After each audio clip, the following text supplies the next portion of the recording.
Bienvenidos a Noticiero Express, el repaso semanal de las noticias más curiosas que han ocurrido durante la última semana, contadas al más puro estilo Desayuno Royal. Comenzamos hablando de deportes porque se ha batido el récord Guinness de apnea, quiere decir de aguantar sin respirar debajo del agua. En concreto ha sido el croata Vitomir Maričić que ha logrado el nuevo récord, estableciendo el crono en 29 minutos y 3 segundos debajo del agua sin necesidad de respirar. Simplemente para ponerlo en contexto, esto es más que algunos de los principales mamíferos que viven en el océano habitualmente, es decir, es más que un delfín. Por ejemplo, los delfines salen muy poquito a respirar al exterior. Bueno, pues aquí nuestro amigo Vitomir ha aguantado más. La hazaña es del 14 de junio de 2025, pero es ahora, esta semana, cuando se ha hecho viral y cuando se ha validado la... Bueno, pues iba a decir tremenda hazaña, porque estar 29 minutos y 3 segundos debajo del agua sin respirar es un auténtico logro. Prueba tú mismo a ver cuánto tiempo eres capaz de estar sin respirar. No hace falta que lo hagas debajo del agua, pero ya me sorprendería si eres capaz de aguantar más de unos minutos, que eso es lo que aguanta la gente amateur en apnea. Y es que Vitomir tiene una técnica muy particular que ha perfeccionado y en la realización de este reto ha conseguido establecer su marca personal en 10 minutos adicionales a lo que había hecho previamente. El truco para ello está en bombardear su cuerpo con oxígeno puro, es decir, antes de sumergirse se pasa varios minutos, más de 10 minutos, respirando solo oxígeno puro en una técnica que es perfectamente compatible con el establecimiento de este récord Guinness. Es decir, cualquiera que quiera intentar superar su marca puede simplemente atiborrarse oxígeno y ver si es capaz de aguantar. Con esto prepara su cuerpo, carga las pilas y luego pues es capaz de dosificar su energía para poder aguantar muchísimo tiempo bajo el agua. Pasamos a hablar de una noticia de sociedad que ha ocurrido en Bilbao, y es que han multado a dos jóvenes que estaban bebiendo cas de limón, es decir, un refresco de una soda de limón. Estaban bebiendo eso en la calle y ha llegado la policía y los ha multado con 400 euros de multa a cada uno. El motivo es que la policía, cuando se acercó, pensaba que estaban bebiendo alcohol, que a lo mejor se habían puesto pues ginebra con limón o ron con limón, que estaban bebiendo alguna bebida alcohólica, y eso está terminantemente prohibido hacerlo en la calle bajo la ordenanza que se conocía como la ley antibotellones, que básicamente es que no puedes consumir alcohol en los parques y en la calle porque pues luego la gente era una cerda y dejaba todo pues manchado, además hacían ruido, causaban desperfectos en el mobiliario, etcétera. Entonces se optó por prohibirlo y por sancionarlo. ¿Qué es lo que ocurre? Que al final la base de esa normativa es ensuciar la calle y básicamente pues hacer ruido, cosa que no necesariamente tienes que hacer por consumir un cas de limón, una Fanta de limón en la calle. Entonces los jóvenes estuvieron muy sorprendidos de que la policía los multara porque estaban simplemente sentados en un banco consumiendo este cas de limón, que por lo visto pues a la policía no le gustó nada que estuviesen bebiendo eso, y la policía comprobó que efectivamente no eran bebidas alcohólicas, pero les dio igual, les confiscó toda la mercancía y mantuvieron la multa de los 400 euros. Los jóvenes dicen que obviamente van a recurrir esta sanción porque les parece un tanto excesiva, pero lo que yo os pregunto a vosotros es ¿qué haríais si estuvierais en la misma situación? Si tú decides asumir la multa y pagarla, normalmente te descuentan la mitad del importe por pronto pago, es decir, que simplemente tendrías que pagar 200 euros, que ya me molestaría mucho simplemente por haber estado bebiendo Fanta de limón. Pero si decides pelear y discutir a la policía si esta multa estaba bien o mal puesta, entonces es cierto que puede que te la quiten completamente y que no tengas que pagar nada, pero también es cierto que a lo mejor tengas que pagar el doble de lo que tendrías que pagar por pronto pago, es decir, que igual sí que tienes que ingresar los 400 euros más los intereses en caso de que te declaren culpable. Quizás a mí me pueda parecer un poco excesiva esta sanción, no sé qué opinarás tú, me lo puedes dejar en los comentarios. Y entre tanto vamos a hablar de una noticia económica que nos llega desde los Estados Unidos y que ciertamente es de la semana anterior, es decir, no es de esta semana sino de la semana pasada, podía haber entrado en el anterior noticiario, pero como veis que estoy de viaje y la semana pasada también estaba de viaje, pues al final los tiempos en los que tengo disponible para grabar esta sección, pues no coinciden exactamente con las fechas de los sucesos y por eso que se da esta discordancia. Pero es una noticia muy importante porque hay cambios en la política monetaria de los Estados Unidos. Y es que la Reserva Federal, la Fed, que es el Banco Central de los Estados Unidos, ha anunciado que, que se abre a poder bajar los tipos de interés y que por lo tanto abandona el criterio de intentar luchar contra la inflación y mantenerla por debajo del 2% en los Estados Unidos. Bueno, básicamente significa que van a poder imprimir más dinero. ¿Qué significa que la Fed va a bajar los tipos y que ya no se va a preocupar de luchar tanto por la inflación? Veréis, normalmente cuando la inflación está subiendo, una forma de contener la inflación mediante política monetaria es subir los tipos de interés, es decir, reducir la emisión monetaria y de alguna manera aumentar el valor del dinero. Con esto frenas el hecho de que se empiece a gastar y a despilfarrar porque digamos que estás imprimiendo menos billetes. Si al final, si a todo el mundo nos repartiesen un fajo de billetes, todos los precios subirían porque la gente va a asumir, cualquier vendedor va a asumir que, oye, pues si a mí me han regalado dinero, a ti también te han regalado dinero, a todos nos han regalado dinero, con lo cual yo subo los precios porque yo sé que tú tienes dinero para pagarme. Bueno, pues sobre esa base, ahora la Reserva Federal ha dicho, tras todas las presiones que ha puesto Donald Trump, que quiere que se bajen los tipos de interés, porque como está en el gobierno le interesa poder imprimir todo lo que pueda, pues ha finalmente abandonado la senda de preocuparse solo por la inflación y que le dé igual cómo vaya la economía. Ahí se hunda la economía, que si tiene que mantener la inflación a raya lo va a hacer, y ahora va a prestar más atención a la marcha de la economía de Estados Unidos. Y si la creación de empleo, por ejemplo, se está desacelerando, pues va a estar abierto a rebajar los tipos de interés sobre el argumento de que de esta manera puede incentivar la actividad económica y puede hacer que las empresas contraten más. Esto también genera un poquito de inflación que va en contra del mandato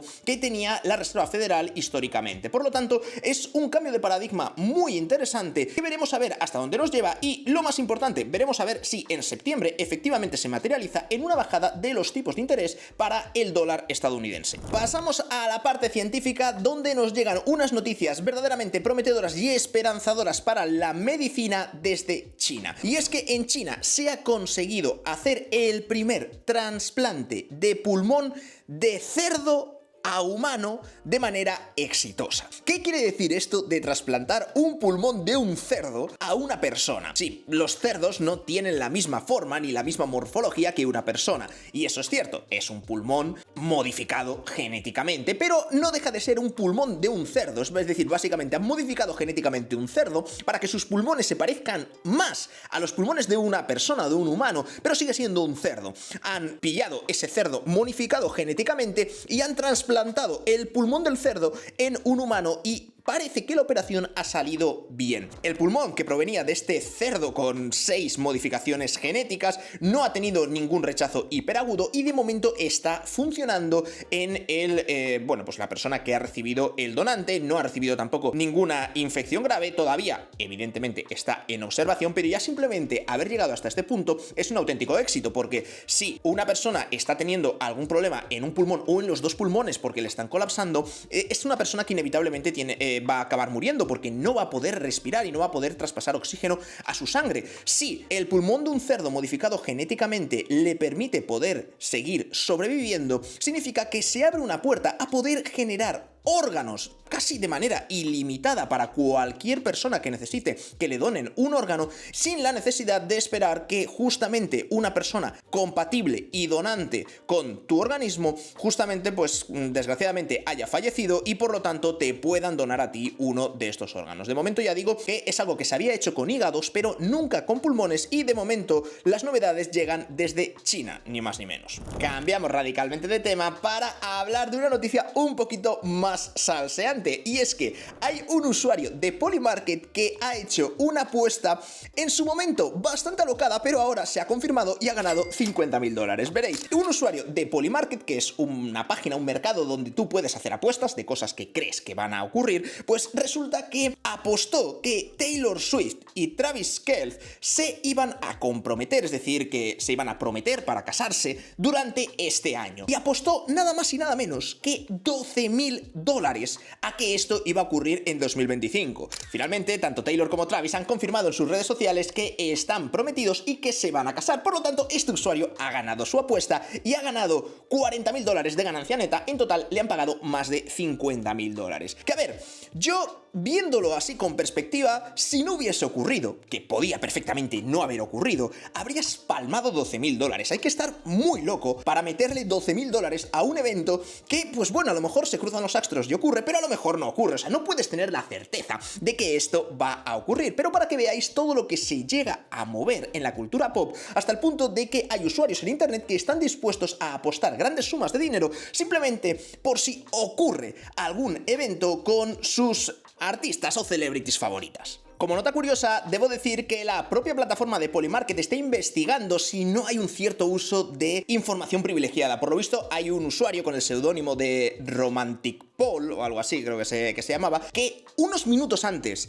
de que los dos artistas confirmasen en redes sociales que se habían prometido, metió un poquito más de $2.000 a esa apuesta. Y claro, pues al final sacó un beneficio de casi $3.000, es decir, que se llevó 5.000, prácticamente duplicó en unos minutos. Y claro, quedaba como un poco raro, ¿no? En plan de qué casualidad, ¿no? Justamente unos minutos antes. Y es que se detectó un aumento de la actividad en esta apuesta que llevaba abierta durante meses, durante todo el año, cualquiera podía apostar a ver si esto ocurría o no ocurría. Pues el aumento de la actividad para apostar justamente a este suceso aumentó de un 24 a un 41%, lo cual genera cierta suspicacia dentro del entorno de Polymarket por si pudiera haber algún grupo de usuarios que disponga de cierta información privilegiada. Imagínate, si tú eres amigo de Taylor Swift o de Travis, pues puedes directamente decirle, oye, decid que sí, publicadlo y yo me forro, ¿qué te parece? Pero hablando de cosas quizás más importantes, pero desde luego más interesantes, y de nuevo volvemos al apartado científico. Estos días se ha publicado un hilo en la cuenta de Operador Nuclear, una cuenta de Twitter que os recomiendo mucho seguir, donde hacen divulgación sobre energía atómica, energía nuclear y energía en general, pero sobre todo energía nuclear, y básicamente en el hilo respondían a la pregunta que mucha gente se hace de, oye, si tenemos tantos problemas con los residuos nucleares que generan las centrales nucleares,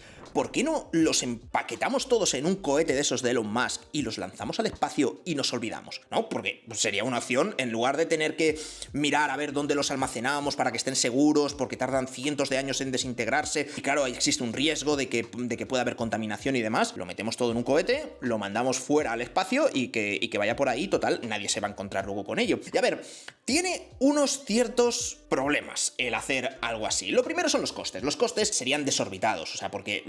el material atómico, el material radiactivo, los desechos radiactivos, digamos que pesan bastante, entonces, claro, mandarlos al espacio costaría demasiado dinero. Pensad que todos los cohetes y los satélites que se mandan, aparte de que ya de por sí vale mucho dinero, son naves espaciales o satélites que están construidos con materiales muy específicos, muy ligeros, con unas propiedades muy determinadas, justamente para que sea lo más óptimo posible en cuanto al peso que tenga el paquete que quieras mandar al espacio, y luego pues las propiedades mecánicas que pueda tener ese material, es decir, que sea duro, que no se rompa, etcétera, etcétera, etcétera. En este caso no tendríamos eso, por lo tanto los costes serían desorbitados, pero lo más importante es el riesgo de accidentes. Los cohetes, es cierto que se ha perfeccionado mucho la técnica y que ya rara vez explota algún cohete o hay algún fallo en el lanzamiento, pero de vez en cuando ocurre y no es tan raro ni tan especial. Entonces, ¿qué es lo que ocurre? Que si tú cargas un cohete de esos, lo llenas de material radiactivo, lo lanzas al espacio y ese cohete, por lo que sea, sale mal y explota, encima estás haciendo que ese material radiactivo no explote en la Tierra, sino que explote un poquito más arriba, con lo cual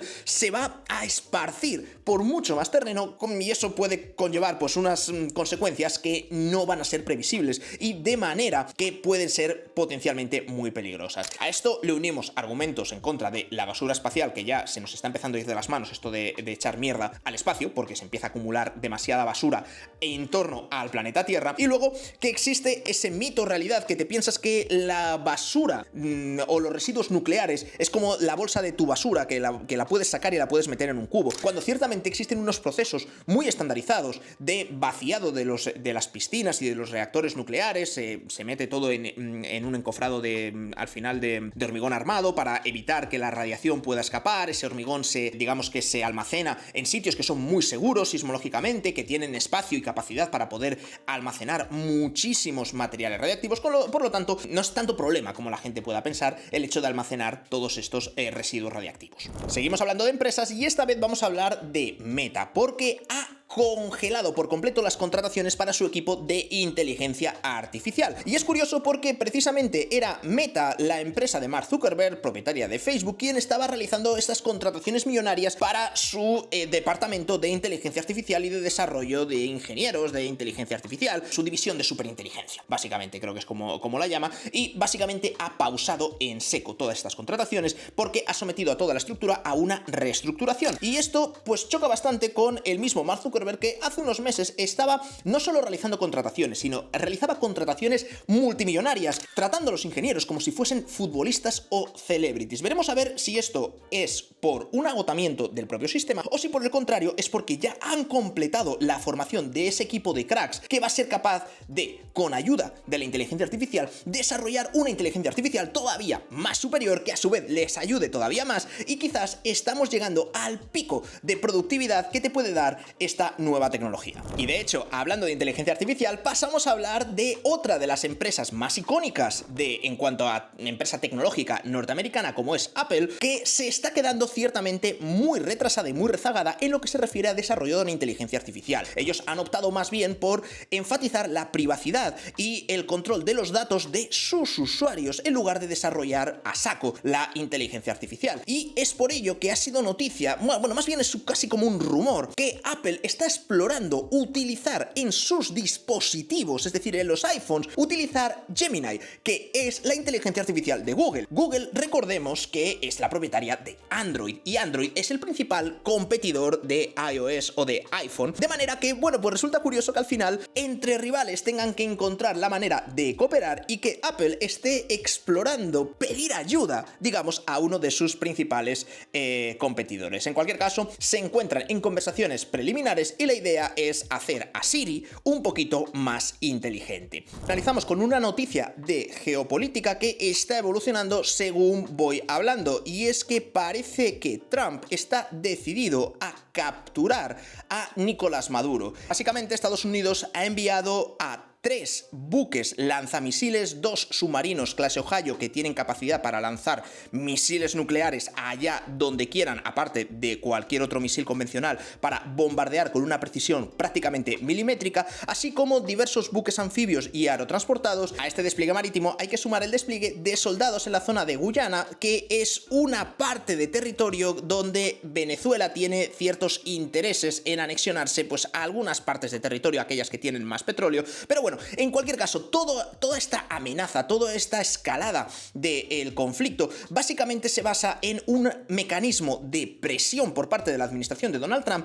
que después de una resolución de una Corte de Justicia de Estados Unidos ha declarado a Nicolás Maduro como el responsable o uno de los cabecillas de un cártel de narcotraficantes, el cártel de los soles, y por lo tanto es un narcotraficante a quien tienen que capturar. Además, la administración de Donald Trump no considera a Nicolás Maduro como el presidente legítimo de Venezuela, sino que reconoció a su rival opositor porque fue, según Estados Unidos, el que ganó las elecciones, y por lo tanto no es que estén invadiendo un país y entrando en un país, sino que con autorización del presidente legítimo de Venezuela, que está exiliado y está fuera de Venezuela, Estados Unidos estaría entrando en el territorio de Venezuela a capturar a un criminal o a un narcotraficante. En este caso es Nicolás Maduro, y sí, es la persona que está ejerciendo de facto las competencias de presidente de la nación. Pero bueno, en cualquier caso, resulta bastante curioso cómo a lo mejor después de toda la presión internacional, después de esas elecciones amañadas que tuvieron lugar en Venezuela, pudiera darse el caso de que Nicolás Maduro sea depuesto no precisamente por esas elecciones amañadas, sino quizás porque sea detenido y llevado ante la justicia norteamericana por narcotráfico en lugar de por amaño de elecciones. Y terminamos con una noticia muy curiosa que tuvo lugar en Buenos Aires, en concreto durante la realización del maratón del 24 de agosto, ciudad de Buenos Aires, y era una prueba deportiva que estaba patrocinada y sponsorizada por Adidas. ¿Qué es lo que ocurrió? Pues que Nike, o Nike, como lo pronunciéis vosotros, decidió contraatacar. ¿Y qué hizo? Reservó y alquiló las vallas publicitarias de todo el recorrido. Cualquier pantalla, rótulo, marquesina, valla cualquier zona de todo el recorrido estaba brandeada con Nike y solo lo contrataron para ese día, de manera que los corredores de la maratón de Adidas se pasaron 42 kilómetros viendo logos de Nike. Había incluso figurantes, gente que iba a animar con banderas de Nike, con el eslogan de Nike, y cualquier foto que se sacase de la prueba de la maratón tenía de alguna manera algún logo de Nike por todas las marquesinas y todas las vallas y toda la publicidad de Buenos Aires que no formaba parte del evento. El evento lo estaba pagando Adidas, pero sin embargo quien se estaba llevando el rédito era Nike. Y de hecho fue más allá la cosa, que el atleta que ganó fue un atleta que llevó Nike a esta prueba y iba completamente vestido con ropa de Nike cuando cruzó la línea de meta, y así es como sale en todas las fotos. Desde luego los vídeos son muy graciosos y la verdad es que no vamos a entrar en si éticamente es correcto o no, pero a mí todos lo que sean los piques, estos clásicos que ha habido entre marcas rivales, me han parecido siempre brutales. Nike con Adidas, Coca-Cola con Pepsi, Mercedes-Benz con BMW, todas estas cosas siempre, pues de cara al usuario, por lo menos te sacan una sonrisa. Espero que te haya gustado este Noticiero Express. Nos vemos en el siguiente. Chao, chao.